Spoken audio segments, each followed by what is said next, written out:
সম্মানিত দর্শক, আসসালামু আলাইকুম। বাংলার তথ্যনির্ভর সর্বশেষ খবরাখবরে যুক্ত হওয়ার জন্য আপনাকে অসংখ্য ধন্যবাদ।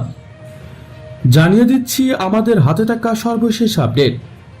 রাশিয়া থেকে প্রথম ধাপে সেনাবাহিনীর জন্য 1000টি AK-15, যুক্তরাষ্ট্র থেকে 4টি হেলিকপ্টার ক্রয় বাংলাদেশের। সম্প্রতি রাশিয়া প্রতিদিন গড়ে 20,000 শেল নিক্ষেপ করছে ইউক্রেনে। এ পর্যন্ত 1 কোটির চেয়ে বেশি শেল নিক্ষেপ করেছে ইউক্রেনে। দ্বিতীয় বিশ্বযুদ্ধে 80% বেশি হতাহত হয় আর্টিলারির মাধ্যমে।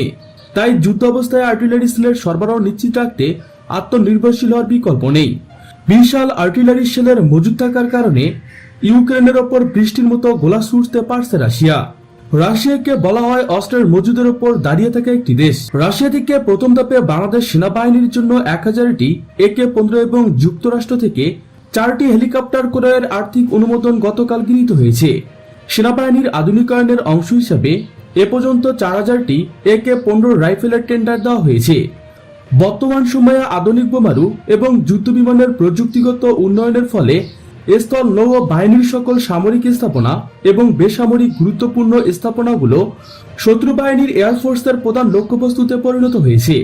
কোনোভাবে যুদ্ধে লিপ্ত হলে মূলত প্রথমে এদেশের এয়ার পাওয়ার প্রোগ্রাম করে অন্য দেশের উপর আধিপত্য বিস্তার করে।